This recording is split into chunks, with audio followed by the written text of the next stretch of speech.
আর অন্যদিকে বেলেঘাটার দিকে নজর রাখতেই হচ্ছে। বেলেঘাটায় ভাইকে খুনে গ্রেফতার করা হয়েছে দাদাকে। অভিজিৎ মণ্ডলকে গ্রেফতার পুলিশের। আমরা জানি রান্নাঘরে ছুরি দিয়ে ভাইকে নৃশংসভাবে খুন করা হয়। নৃশংসভাবে খুন করেন দাদা। আজই অভিজিৎকে থানায় তলব করা হয়। দফায় দফায় জিজ্ঞাসাবাদ চলে এবং সেই জিজ্ঞাসাবাদে একাধিক অসঙ্গতি মেলায় গ্রেফতার করা হয়েছে। প্রতিনিধি রৌনক এই মুহূর্তে আমাদের সঙ্গে রয়েছেন। রৌনক, এর আগে আমরা দেখলাম পাটুলি, সেখানে বৃদ্ধা খুনে গ্রেফতার করা হয়েছে ছেলেকে, আর এখানে আবার সেক্ষেত্রে দাদা ভাইয়ের সম্পর্ক, এখানে আবার খুন করা হয়েছে সেখানে, আর গ্রেফতার করা হয়েছে দাদাকে। কি ঘটনা, খুনের মোটিভ কি?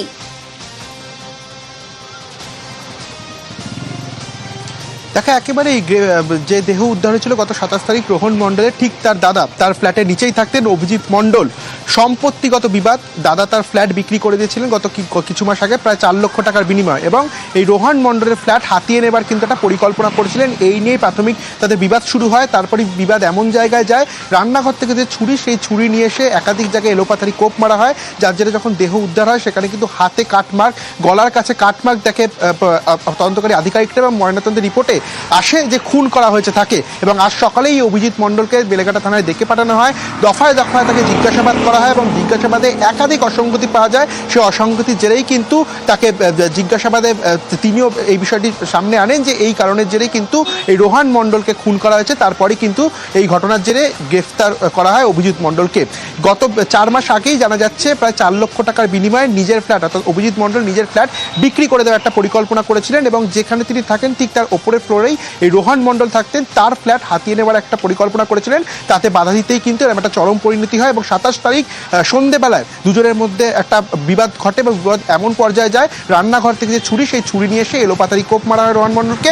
তার জেরেই তার মৃত্যু হয় এবং যে ছুরি, অর্থাৎ যে অস্ত্র ব্যবহার করা হয়েছে তাকে খুন করার জন্য, ঠিক বাড়ির থেকে কিছুটা দূরে একটা ম্যানহোল থেকে সম্পত্তি নিয়ে বিবাদ, আর সেই বিবাদের জেরেই ভাইকে খুন দাদা।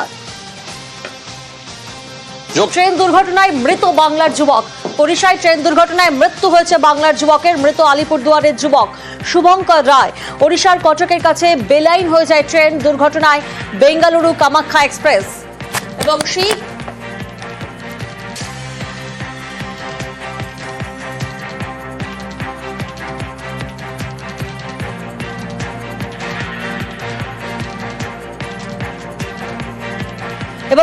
ঘটনায় ওড়িশার ট্রেন দুর্ঘটনায় মৃত্যু হয়েছে বাংলার যুবকের। ওড়িশায় ট্রেন দুর্ঘটনায় মৃত আলিপুরদুয়ারের যুবক শুভঙ্কর রায়।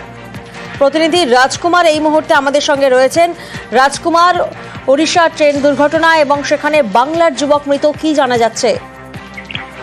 দেখো প্রিয়াঙ্কা, আমরা এখন সেই পরিবারের বাড়িতে, যে বাড়ি, সেই বাড়িতেই আছি। আলিপুরদুয়ার পুরসভার যে 4 নম্বর ওয়ার্ড, 4 নম্বর ওয়ার্ডের যে নেতাজি রোড মধ্যপাড়া এলাকা, সেই মধ্যপাড়া এলাকাতেই শুভঙ্করের বাড়ি।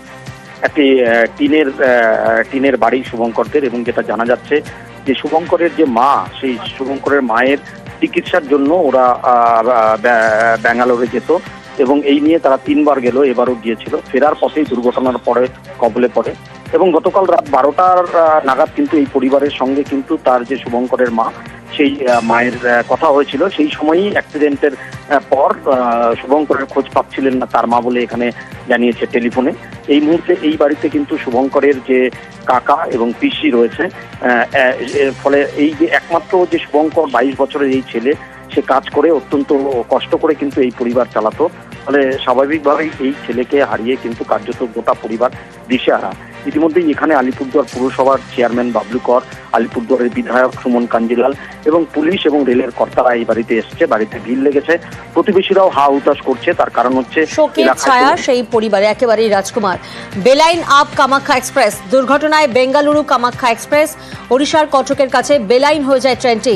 বেলাইন হয় 11টি বগি, এবং এই ট্রেন দুর্ঘটনায় মৃত্যু হয়েছে বাংলার যুবকের।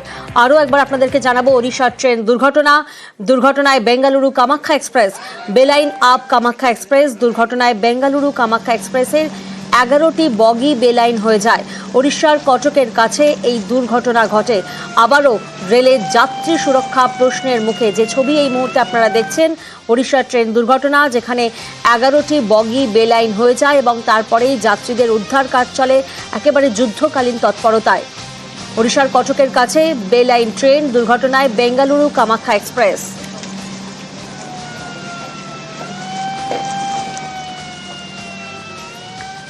আর অন্যদিকে আমরা যদি একটু ওয়েদারের দিকে নজর রাখি, চরম গরমের নাভিশ্বাস পরিস্থিতি।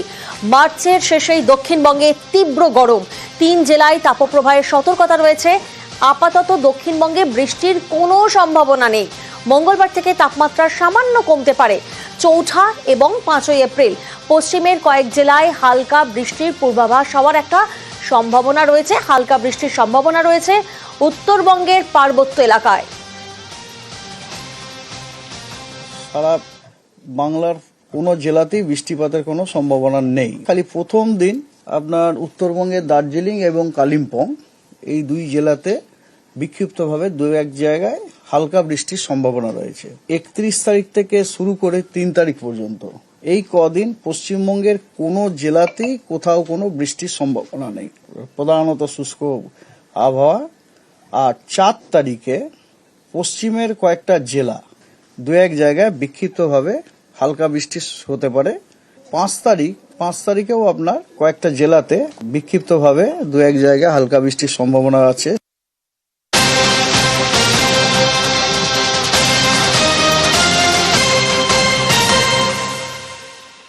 তীব্র গরমে নাজেহাল দক্ষিণবঙ্গ। প্রাথমিক স্কুলের সময় বদলের ভাবনা। জেলা প্রাথমিক শিক্ষা সংসদের চেয়ারম্যানদের মতামত চাইল পর্ষদ। মার্চের শেষেই আমরা দেখছি দক্ষিণবঙ্গে একেবারে চরম গরম, তাতে নাজেহাল দক্ষিণবঙ্গ।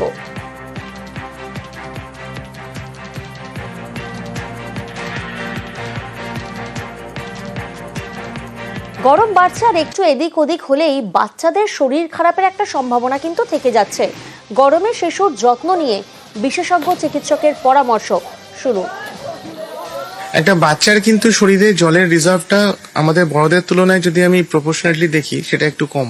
ঘেমে খুব তাড়াতাড়ি তাদের জল শুকিয়ে যেতে পারে। তাহলে শুধু জল বলে নয়, পারলে একটু ওআরএস এর জল, নুন চিনির যে জল সেটা, কিন্তু সেক্ষেত্রে মনে রাখতে হবে নুনের মাত্রা অতিরিক্ত হওয়া কিন্তু ভালো নয়। একদম সকাল অথবা একদম বিকাল যদি বাচ্চাকে বার করতেই হয়, এই দুটো টাইমে বার করবো। ঘরের মধ্যে থেকেও কিন্তু সে হিট ওয়েভে এফেক্টেড হতে পারে। বাচ্চাকে আপনি এসিতে রাখতে পারেন, কিন্তু সেটা সলিউশন নয়। তার বদলে সারাদিনে একাধিকবার গা মুছিয়ে দিচ্ছেন, স্নান করলেও আপত্তি নেই। জামা কাপড় হওয়া উচিত লাইট কালার্স এবং অবশ্যই পিওর কটন। রসালো যে খাবার দাবার গুলো, যে ফল সিজনাল ফ্রুটস, সেটা যেন ঠিক মতো খেতে পারে। গ্রিন ভেজিটেবলস যেগুলো বলে, সেগুলো যেন খাদ্যাভ্যাসের মধ্যে থাকে। যদি স্কুলে যাচ্ছি, প্রচুর জল এবং প্রচুর হাওয়া, এটা যদি ঠিকঠাক রাখা যায় তাহলে একটু বেটার। যদি কোনো কারণে গরমে বেশি কষ্ট হচ্ছে, তাহলে একটা ভিজা কাপড় রাখুন।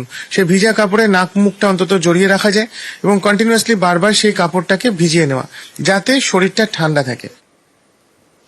শিশুদেরকে কিভাবে ঠিক রাখা যাবে আপনারা শুনলেন ডাক্তারের মতামত। অন্যদিকে প্রচন্ড গরমে কিন্তু পুড়ছে পুরুলিয়া আর অতিষ্ঠ বন্যপ্রাণ। পুরুলিয়ার মিনি জু, সেখানে বিশেষ ব্যবস্থা করা হয়েছে। খাবার তালিকায় পরিবর্তন আনা হচ্ছে তাদের কথা ভেবে তরমুজ, ভেজানো ছোলা, পাকা কলা, শশা সহ বিভিন্ন শাকসবজি, ফল রাখা হচ্ছে জুতে। মাঝে মাঝে দেওয়া হচ্ছে ওআরএসও। তাপ থেকে বাঁচতে খড়ের ছাউনির ব্যবস্থা করা হয়েছে। পশু চিকিৎসকদের পরামর্শ নিচ্ছে বন দফতর। ফুড মেনুতে তরমুজ দেওয়া হয়, তারপর শসা দেওয়া হয়, যেটা জল জাতীয় জিনিস, যেটা খেলে একটু তৃপ্তি পায়, ঠান্ডা জাতীয় জিনিস খাবার দেওয়া হয়। জলের পাত্র দেওয়া হয়, আমাদের ইনক্লোজারের উপরে খড় দেওয়া হয়, যেন ওরা সেফটি থাকে। তাদের জন্য আমাদের খেয়াল রাখতে হয়। যেখানে এই প্রচণ্ড দাবদাহে আভাস আমরা পেয়েছি, আমরা তার পূর্ব থেকেই আমাদের ক্যাপটিভ অ্যানিমেলদের জন্য আমরা 3 বেলা ওআরএস তাদেরকে খাওয়ানো হচ্ছে। রেগুলার ডাক্তার বাবুদের মারফত তাদেরকে ট্রিটমেন্ট করা হচ্ছে, যে তাদের স্বাস্থ্য পরীক্ষা করা হচ্ছে। তাদের খাদ্যাভ্যাসেরও খানিকটা চেঞ্জ ডাক্তারবাবুরা করেছেন, যেটা চলছে অলরেডি। যেমন তাদের খাবারের মধ্যে কিছু রসালো খাবার, তরমুজ, শশা, এসব কিছু ফল তাদেরকে নিয়মিত দেওয়া হচ্ছে। যে সমস্ত এনক্লোজারগুলো রয়েছে, যেখানে ক্যাপটিভ অ্যানিমেলরা রয়েছে, সেগুলোতে কিছু শেডের ব্যবস্থা, যেরকম থ্যাচ দিয়ে কিছু সেট করা হচ্ছে, সেগুলো ঢেকে দেওয়া হচ্ছে। এটা একটা এনক্লোজারে তাদেরকে একটা স্প্রিংকলার লাগানো, সেখানে ময়েস্টের অবস্থা ঠিক সিচুয়েশন আনা, তো ইত্যাদি এইসব বস্তুগুলো নেওয়া হচ্ছে।